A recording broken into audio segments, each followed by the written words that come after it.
Welcome everybody to this is going to be our trip to Italy class. And we are just getting everybody signed on. And we're going to be doing a eggplant parm today. And then we're going to be doing a caprese sandwich later this month. A bruschetta, I think, is what we're going to do. And then an Italian panzanella, which is a toasted bread salad, which is so good. So this recipe is one I'm working on. I retested it from this original cookbook, 6 ingredient or less cookbook, which I'm revamping. And so I'm adding some new notes, and I think it'll make it a lot easier to make this, because when I retested it from my own cookbook, I realized I needed to add some clarity on some stuff, especially with how thinly we need to be slicing the eggplant. That is really, really key. So I want everybody, we're gonna start with a little bit of information about eggplant, because I think this may be the first time we've ever cooked with eggplant. So let's talk before we get started with our recipe. Make sure everybody's got their hair pulled back and your hands are washed. And what we're going to do while we let's get we won't start the broiler quite yet. We're going to start the broiler as soon as we start working on the eggplant. So what I want to do as we're getting our hands washed and everything, let's talk a little bit about eggplant. Because it's kind of one of these weird veggies that we don't really ever talk about. So I'm going to be asking you guys a couple, we're going to do kind of like the game thing where I ask you some questions again. And so let's go ahead and get started talking about this crazy vegetable. So you might be like, oh my gosh, you are wanting me to eat what? Eggplant? Is it an egg? Is it a plant? Why is it called eggplant? So I'm going to show you why. Look at this crazy eggplant. This is the first type that was discovered. So no wonder why they called it eggplant, because it looks like little tiny eggs. And check this out. That's what the inside of those little eggplants looks like. Isn't that cool? So crazy. All right. So I've got a couple questions for you. Can you guess, how do eggplants grow? On a bush, on a tree, on a vine, underground, like a root? What do you guys think? Katie, do you want to take a guess first? On a bush. Okay, very good. And Savannah, what do you think? I think it's underground like a root. Okay, both good guesses. I can see where it kind of looks like a potato. All right, it grows on a bush. Look at these crazy little eggplants. So this is a different type of eggplant, which brings us to the next question. How many types of eggplant do you think there are? A5, B15, C20. Savannah, do you want to go first this time? 15. Okay, 15. And Katie, what do you think? 20. 20, okay. And you are right, Katie. There are over 20 types of eggplant. So let's take a look at some of these different crazy types of eggplant. So there's these long, skinny ones. These are the Japanese eggplants that we were supposed to be using today and that I couldn't actually find at the grocery store. There's these little round ones that are super cute. Look at these little green ones. Aren't they adorable? There's these really cool spotty colored ones, and we're not going to look at all 20, but we're just going to look at a couple. There's cute little dark purple ones. This is the kind that you're most likely going to see in the grocery store, this big giant one. And this is the one that you may have had to get if they didn't have the Japanese style. There's the pure white ones in the same size. These are beautiful, like jewels. Look at these funny green ones with it, they're shaped like a J. Okay, next question. Eggplants are actually a berry, an egg, or a banana. And this is the botanical type. So this, we usually cook it as a vegetable, right? But what do you think botanically it is? Okay, Katie, guess what you think it is? A berry. Okay. And, oh, shoot, sorry, Savannah. Did you see that? What would you guess? In case I you was gonna guess a berry. Okay, all right. And you guys were both right. So botanically, an eggplant is a berry, just like blueberries, watermelon, or tomatoes are actually botanically categorized as a berry, even though today we are using it in a culinary way for as a vegetable.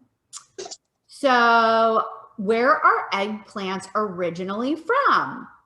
So eggplant originally comes from India and has been growing for over 1,500 years.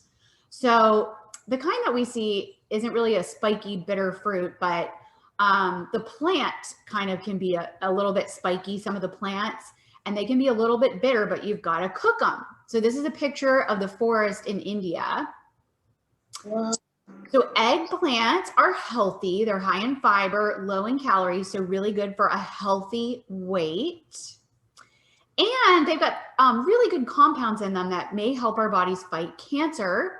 So it's really good, as we've talked about, to eat a whole wide variety of fruits and veggies because they could protect you from certain types of cancer. You want to cook eggplant. If you ever had a bite of eggplant raw, they are not tasty at all raw. You've got to cook them. And I thought this cute little dancing eggplant was adorable.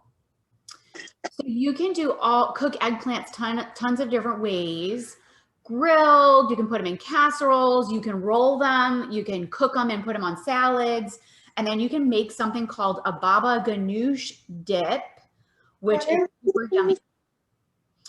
So here's what some of these look like. Here's where somebody probably baked this. This is baba ganoush. So this is what the baba ganoush would look like. Usually it's a cooked and smoked eggplant dip, which is super yummy. Here's where they kind of cut it and then they made little cuts in it and they grilled it or baked it. You can put it on pizza. So this person has a crust like a flatbread. Here's where it looks like when it's really nicely cooked down and super yummy. Here's a grilled version. Now here's where you can slice it and roll it and stuff it with all kinds of cool stuff. So this looks like some kind of like, almost look like potato to me, but I'm assuming it's cheese. And then this is the last one. You can make something called an eggplant caponata. So that's probably what that is. So as you know, I've got, oh, you guys have my cookbook. You guys ordered the cookbook? That is so cool. Or did I'm trying to think if have you ever made anything out of that? We've been making a bunch of stuff out of that. So Katie has the cookbook. And I'm going to be, like I said, so she has this original cookbook and we're going to be redoing it and making it a veggie cooking specifically one. All right, World's Healthiest Foods is a great place to get nutrition info. And then Physicians Committee for Responsible Medicine and nutritionfacts.org I also love. So we're gonna go ahead and get started. Our hands are washed, right? And we need to pull our hair back. We're gonna start by starting the broiler on our oven, okay? We're gonna set it to high because we're gonna just be lightly broiling the eggplant first to get the outside crispy once we've breaded it. And then we're gonna be putting it in to bake. And what we're gonna do is we won't wait the whole amount of time that it's gonna take to bake this. We're just gonna prep it together, get it in the oven, and then I'll let you guys sign off with a few tips such as serving eggplant parm is great with some kind of like pasta or rice or something like that. So I'm probably going to do like a pasta as the eggplant is cooking, or you can just eat it like it is, or you can have it with like, if you got any bread, you can dip bread in it, All those are really yummy. The other thing you want to do to get ready is I've got 3 sheet pans with some foil on it. Let's get some sheet pans ready so we can really spread the eggplant out once we've sliced it and breaded it. And this will give us a little bit of easy cleanup. And so then what we're going to do is once we've broiled the eggplant just a little, we're going to need a baking dish, like an 8x8 size baking dish. This is not 8x8, so it's not square, but this is kind of a similar size, so this one works. And then finally, you're going to need a smaller dish, something just to dip your eggplant in the breadcrumb. So you're going to need to get that ready. So I'm going to get my veggie dome here. I've got this really cool veggie dome. I think I've showed you guys before, where you can leave certain fruits and vegetables right on the counter instead of putting it in the fridge, and they keep it so it's like right in front of you. So I kept my, what it does is it keeps them hydrated. And so you might be able to see it's got a little bit of moisture on it. So I kept, instead of putting this in the refrigerator, I kept this in my little veggie dome here. So I'm going to put that to this side. So I got this big size. If you've got the small skinny eggplant, that is totally cool too. So I just got one of these. It looks like, let's see, what kind did you guys get? Okay, you found a big one too. And then, okay, everybody found the big one because I guess they're not selling the skinny ones yet. So we're going to actually peel this first, because I did find when you know, I usually don't peel anything. I don't peel potatoes. I don't peel carrots. I don't peel cucumber. But we're going to peel this just because I did find when I tested it, we're cooking it for long enough to where it's going to get soft. But I did find the outside still was a little bit dense. So we're going to peel these first, just so we make sure it's super soft. And you know what's great about using, so instead of maybe making a lasagna, it's kind of like a lasagna, but with eggplant instead of noodles. So what I like about the eggplant is we want to eat more stuff that comes right out of the ground, so it's not processed, because even whole wheat or brown rice pasta is a little bit processed, and eggplant does have a lot of fiber. So we're just peeling it. We're peeling away from us. Do you see how we're peeling away from us?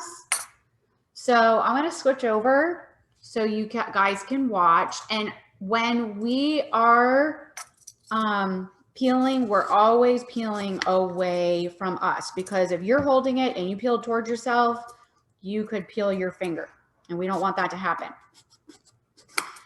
So I'm just getting, what I'm going to do is put all of these little peels into my compost, and then I'm going to compost that down. And I like to just get as much as I can off, and then we're going to be cutting the end off anyway, but just as much as I can. All right, let me get my compost bucket. Grab that.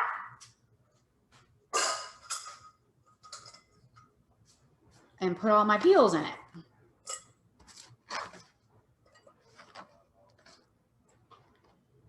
All right, let's see how you guys are doing. Are you guys good with your peeling? How's it going? Good-ish? Good, okay. All right, so next we are going to slice very thinly, like really thin, because if this is too thick, it is not going to cook and it is going to be yucky. So we're going to try and get these pretty thin, and that is why we need all the baking sheets. So it's supposed to be 1/8 of an inch to 1/4 inch, which is pretty thin. This is soft enough to where if you have kid-safe knives, you probably could use those. So I'm just going to slice these as thinly as possible. Another thing, when I tested, I definitely sliced too thin, and Gabby and I were so excited to be eating our eggplant parm, and Chris was traveling, and make sure that's broiler is heating up. And so we went to eat our eggplant parm and it was just taking forever to cook and we were like dying. So slicing it thinly is a must. Some people might use what's called a mandolin, and that will give you even slices. But for our purposes today, I'm just using a knife because I've been trying to decrease the number of kitchen tools that I use. Because sometimes you get all these kitchen tools and you really don't need quite that many. The one thing I do get a lot of use out of, which you guys that have been taking my virtual classes for a long time know this, that I use my bench scraper a lot. So if I'm chopping stuff, there's something called a bench scraper that is good for scooping your cut veggies and stuff. Somehow I'm managing to do this at an angle. Now, the next thing that we're going to be doing is measuring out. So you kids can measure out 1 cup of breadcrumb into a container. Okay. So you guys could start working on that if you want to. So I'm going to be using this, right? So you can get your breadcrumb and measure out a cup. So if you kids want to get started on that, if mom is chopping, I am almost done chopping mine into thin pieces.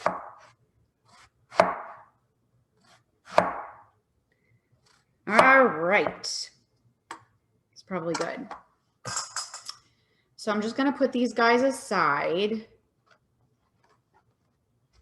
Now I have tried making eggplant many different ways.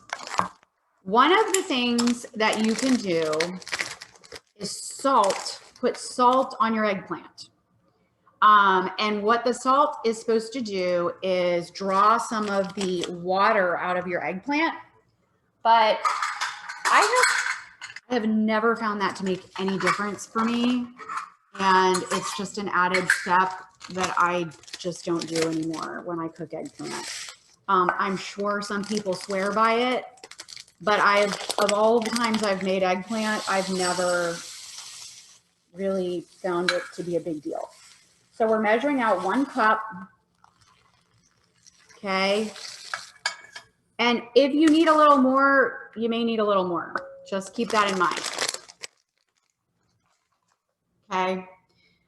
Now, this also works great with gluten-free if you need to do gluten-free. So you can use panko, you can use any kind of breadcrumb you've got.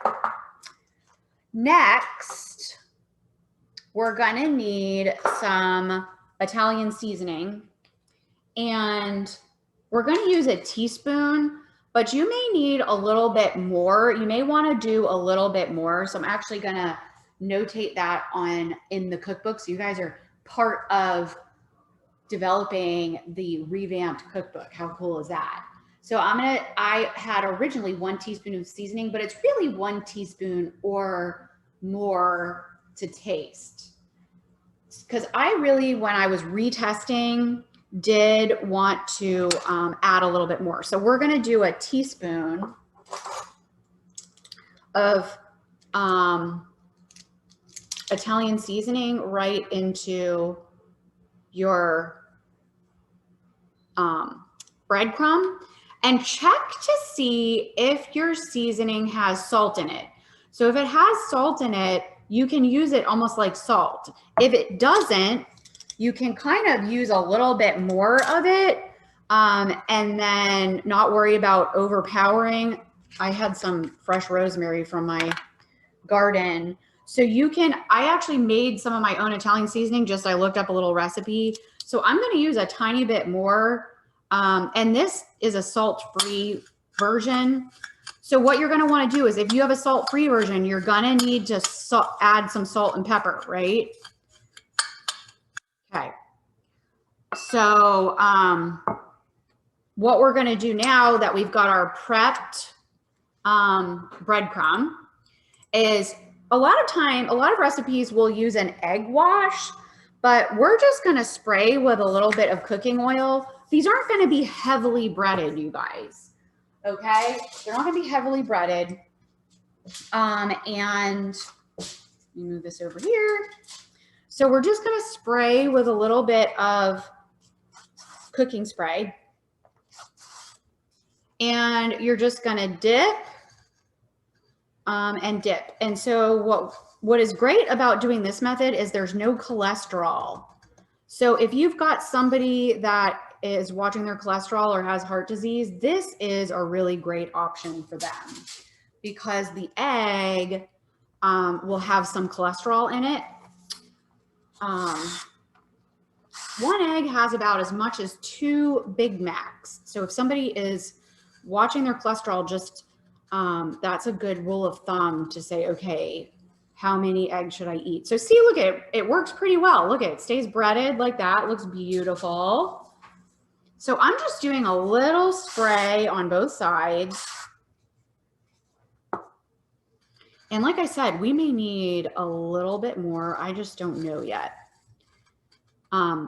As we are doing this virtual cooking class, I kind of wanted to talk about some of the benefits of doing a virtual cooking class. I love the fact that it can be interactive and I can ask you guys questions and you can ask me questions live. And I also like the fact that you guys hold me accountable to show up every week and try a different recipe that I maybe haven't tried in a really long time. And hopefully I do the same for you guys. And another thing is I like that I can kind of connect with you and see how things are going each week. And finally, meal is done at the end of class, which I think is really awesome. This is like the favorite part of my week. You guys know that. You guys are awesome. Look at how pretty these are looking. And okay, so my kiddos, you guys, this is a great thing for you guys to be doing. And I'm trying to spread these out. See how I'm giving them, I'm spreading them a goodly amount. I don't want them to be too crowded. And what I'm doing is kind of tossing them and making sure I get a goodly amount, but then I let it, I kind of let it come off there a little bit. So that way you're not overdoing the breadcrumb. This is just a lightly breaded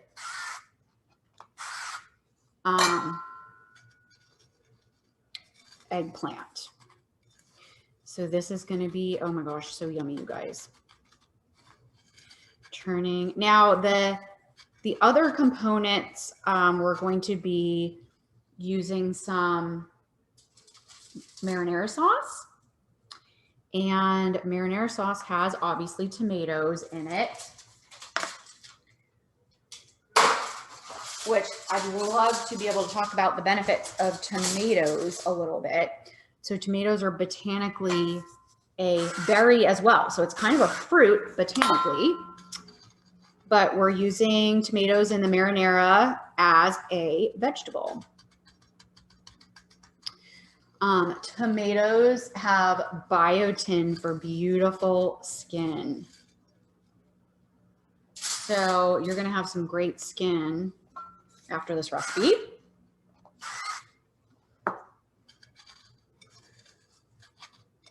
Vitamin C helps our bodies fight cancer in tomatoes. So this is a good cancer fighting recipe, because we talked about the eggplant having some cancer fighting benefits. And these are things that are just gonna help your body, all the fruits and vegetables, help your body stay healthy, help your own body fight disease. So if anyone's like, oh, this cures something, this cures that it's really your body doing the work. Your body has really amazing healing properties to keep you healthy as long as you feed it right and treat it properly. We're getting down there, you guys. I sure am glad I prepared three of the baking sheets. Spray. It's a little time consuming, but What I like about 6 ingredient or less recipes is when you look at the ingredient list, it is just, even if you've got like a kind of time consuming step like this, at least you don't have a bazillion ingredients you're trying to put together on top of all of this, you know? I'm all about easy, quick recipes for sure. The other thing we can do is once we're done with this is we can spray the tops with a little bit of cooking spray. And, or a drizzle of a little bit of olive oil. Stick on there, buddy. All right, let's see. I've only got a few slices left. Tomatoes are a good source of lycopene for strong bones. I'm looking at my notes so I can remember what I want to say. Okay, I am almost done. I am really enjoying doing the little game with you guys where we can kind of guess what is going on with the veggie. Okay. Last one. Here's my last sheet. So 1 cup worked perfectly. And this is another change I'm going to make in the cookbook for the next revamped one is you can use 3 Japanese eggplants and slice them thinly, or 1 big one like we're doing. Because I realized not everyone may have access to the little skinny eggplants. Those were like at the front part of the slideshow that we watched. All right, last 2. I don't like to waste any bit.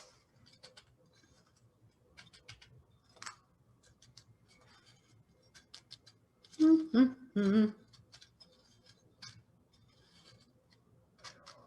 right, there we go. I'm gonna put this aside.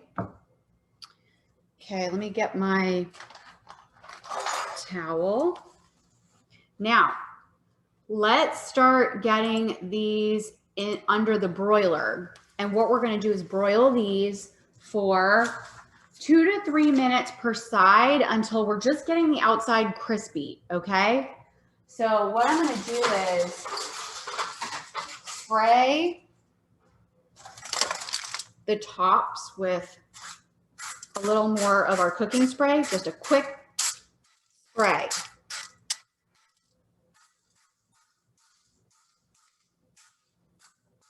Okay. And we're gonna put these in under the broiler for 2 minutes and check them. So I've got 3 pans. I'm not gonna be able to fit them all.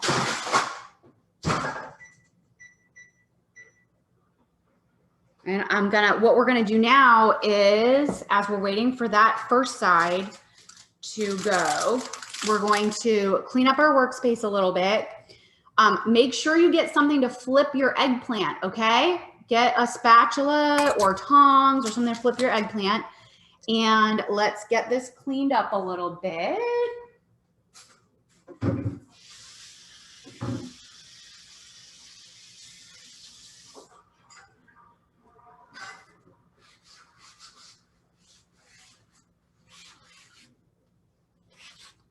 We like to always keep our workspace clean so that when we become professional chefs, we've got a clean workspace, and that prevents cross-contamination and it prevents injuries, and there's all kinds of good things about keeping your workspace nice and neat and organized. And also another thing is, if you try to clean up as you go, you guys, that is huge. That really helps after your dinner to not have a bazillion like things to clean up. So it's really good to clean as you go, which I do believe is a learned skill, is what I'm learning, because we're still working on that in our house. Gabby said she heard that. Sorry. Okay, I'm gonna check my eggplant and let's see if it's ready to be flipped. Oh, yep, it's browning already, you guys, okay? So I'm gonna stop my timer. Be careful when you take these out. Now, here's a tip, you guys. While you take these out and are flipping them, you're gonna put your third tray in for 2 minutes. So we got a lot going on here. All right, so we've got 2 minutes to flip all of these little guys.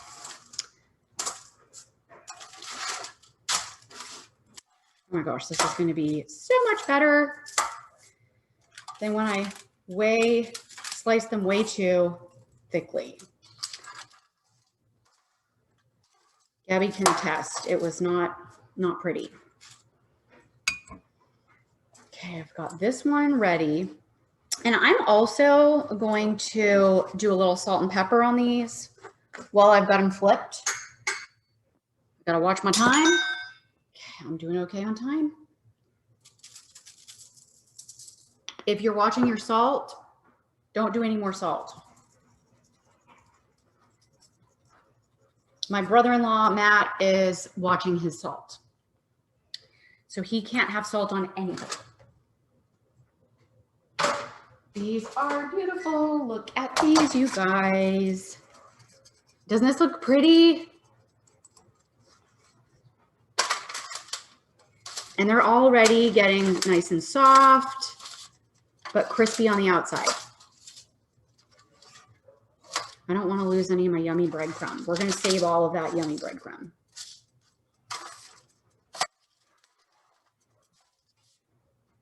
Okay.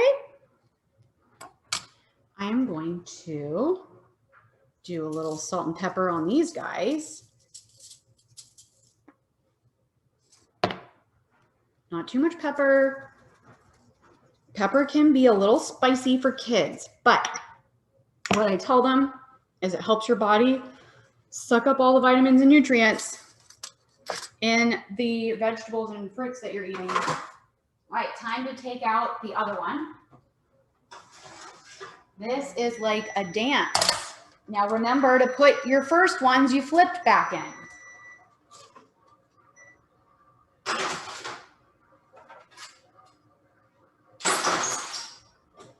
Set your timer, 2 minutes. Okay, so now we're back over here and we're flipping these. So let's see, how are you doing with flipping yours? Good? Okay, good.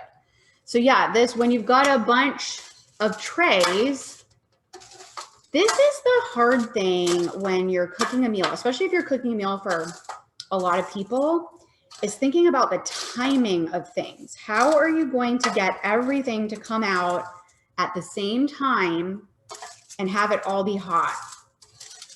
Like that's an art. That's another learned skill. So what you have to do is look at how long does each thing in your recipe take to cook? And you really need to think about, so you guys are becoming more advanced now that you've been in this for over a year. I think it's been over a year you guys have been doing the virtual cooking classes. And so you guys are getting to become experts. And so when you're cooking a larger meal, okay, I still have a minute. You want to make sure you look at your timing. All right, so I've got about 30 seconds and these are coming out perfectly. Once these come out, we're going to set our oven to 375. So you're going to take the broiler off and you're going to put bake on and put it on 375, okay? So I think this is the last oh, okay, this is the last of the first two, and then I need to put my third pan in. And then we'll be ready to assemble. So that's pretty easy, right? I mean, super easy. Okay, taking these out.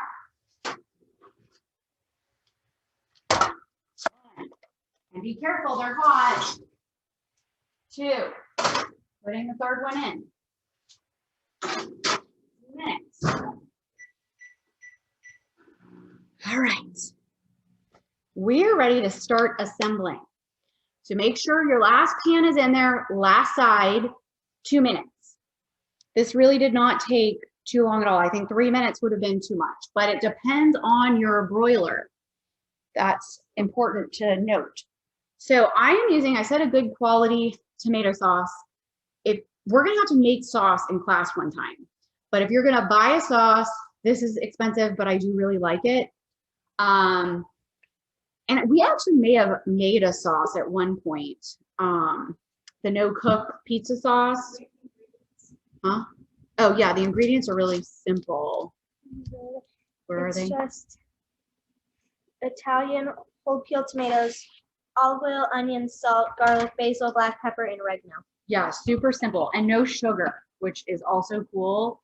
Gotcha. And it's so good. I could literally eat it out of hold on, let me get Gabby's gonna show you.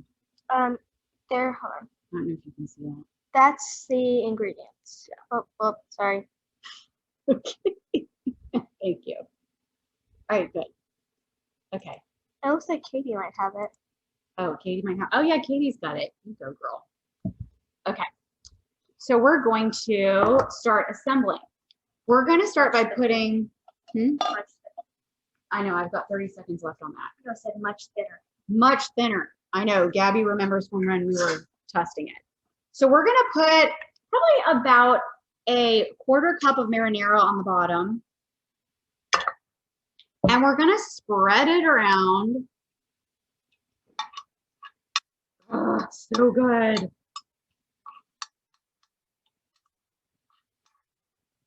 Yum. Also, another thing I was going to tell you guys is, oh, there's my flash sheet. All right, I'm setting it to 375, so I don't forget. Taking the side out. Much better. All right, so what we're going to do is we've got our 1/4 cup of marinara. Next, we're going to do some of the eggplant and do a layer, like a thin layer. We may end up with 3 layers for this size. This is beautiful. Now, you could also add spinach in there. When we tested this, we did add spinach and it was delicious.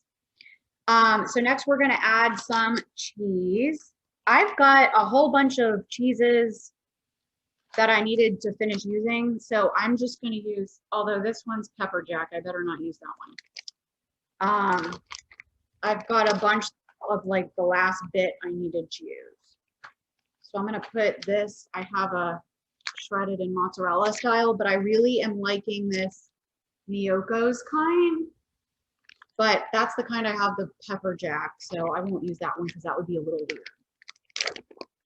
So we're going to put an even layer of this, and this is where you could add some spinach if you wanted. It was delicious when we did it for when Gabby and I were retesting this recipe, but I ate the rest of my spinach today in a huge salad. Okay, and then if you're using nutritional yeast, now you're going to do a little bit of nutritional yeast. I just love it because it's kind of got a little bit of a cheesy flavor and it's got a lot of B vitamins. And we are ready for another layer of sauce. So we're going to do another nice layer. I'm going to use probably a little bit more this time. I just want to make sure it's nicely covered. So we may go over the 2 cups because I think I'm on about a cup right here.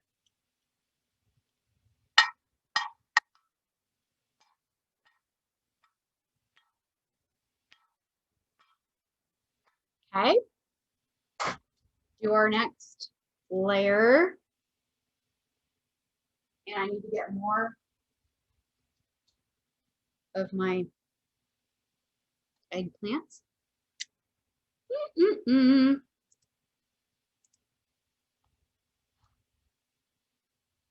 going to move this to the side.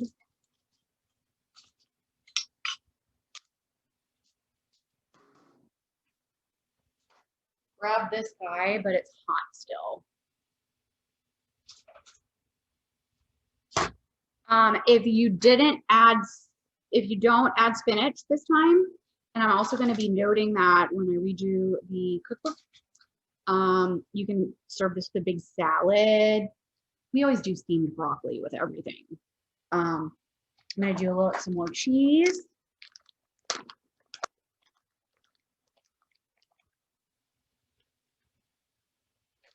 And I'm not exactly measuring this, but it would be, if each layer would be about 1/4 of a cup. So I'm not exactly measuring it, but okay. And we're going to do a little bit of the nutritional yeast. Where did I put that?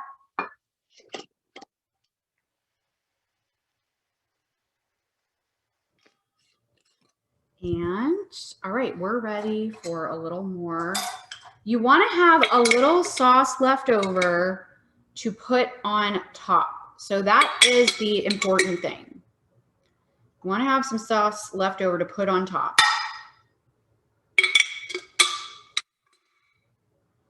So if you I've got another layer because I sliced mine so thin that, and I actually only had 1/2 a jar here. So I need to do probably this other jar. All right. This is looking so good.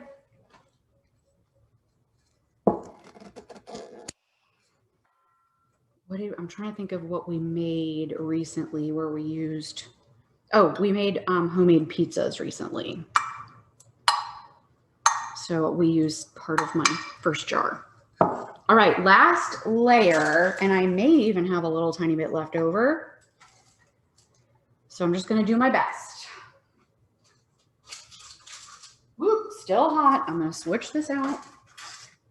Now, I've got a tip for you guys. A sustainable tip.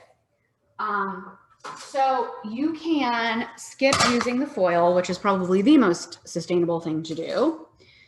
But if you want to use the foil for easy cleanup, it does make it a little bit easier. But what I'm going to do is use one of these original pieces of foil as the cover. Oh my gosh, this is almost perfect. I'm going to use one of these original pieces of foil as the cover for my dish. But what I'll do is I'll just get some of the breadcrumb off and put it over here as best I can. And then I'll just use the inside of this. You need to fold over the edges so the breadcrumb doesn't get around like so. And I'm going to do my last layer. So whatever cheese you guys have decided to use, go for it. So our last layer, we're going to have, it's actually, we're supposed to do the cheese on the very top. Sorry about that. Either way is totally fine, but just so we're going to do our last layer of marinara, then the cheese.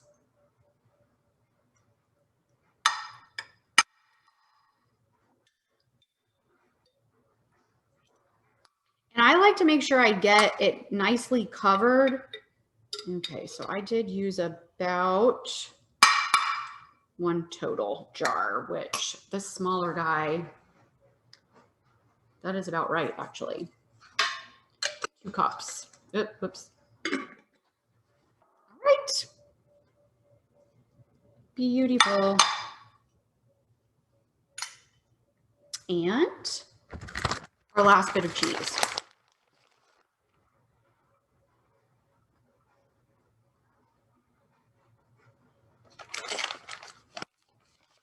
So we are doing great on time for our quick and easy meals because we did start with our little slideshow. And I'm going to end with some nutritional yeast.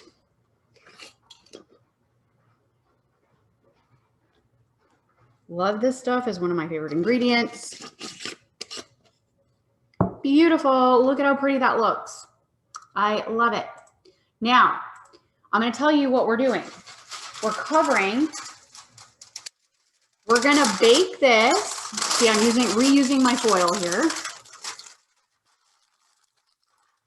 We're going to bake it for 40 minutes covered. Then you're going to take the cover off and bake it for 10 minutes. So it's a total of 50 minutes at 375. All right. So let's get this in and let's set the timer for 40 minutes.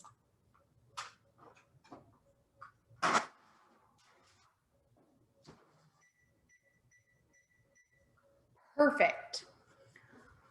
Okay, so we are just about to wrap it up. And when I send you the video replay, what I'll do is try to get a little bit of my video of taking it out and what it looks like.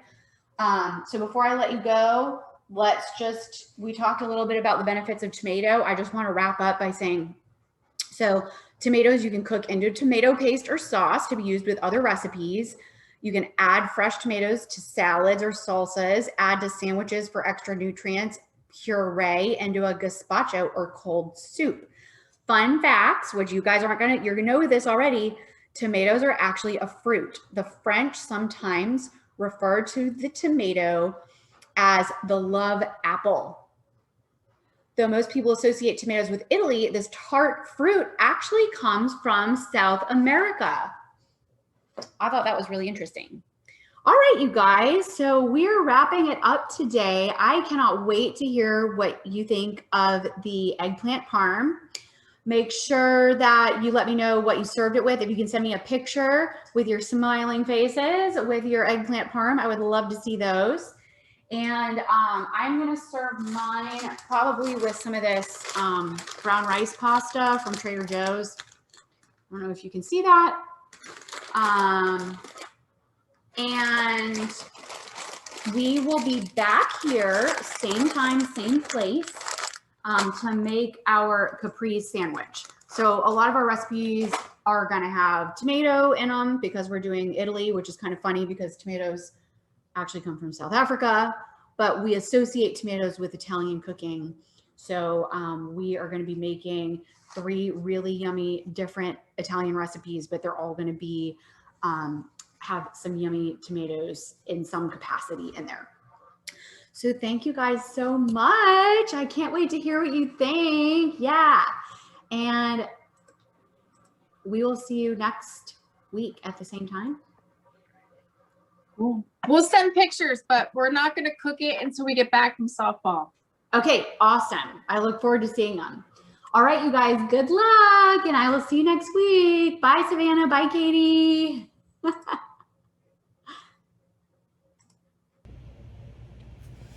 All right, you guys, so I've taken the foil off and I cooked it for 40 minutes with the foil on and then took the foil off for 10 minutes. And we're gonna take it out of the oven. It's looking really good. So I'm gonna let this cool for about 10 minutes. But I'm gonna show you what it looks like first.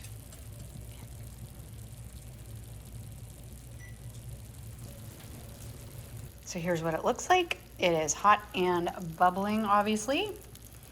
And it is looking really good. So I can't wait to try it out. All right, so let's cut this up and see how it came out.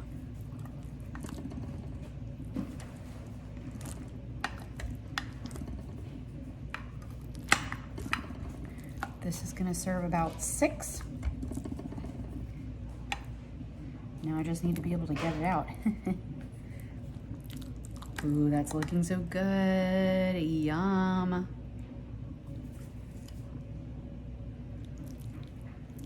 I'm gonna serve this up with some salad and a little bit of pasta. I'm not gonna tell anybody, but I'm gonna take a little bite. See how it is. Ooh, it's hot.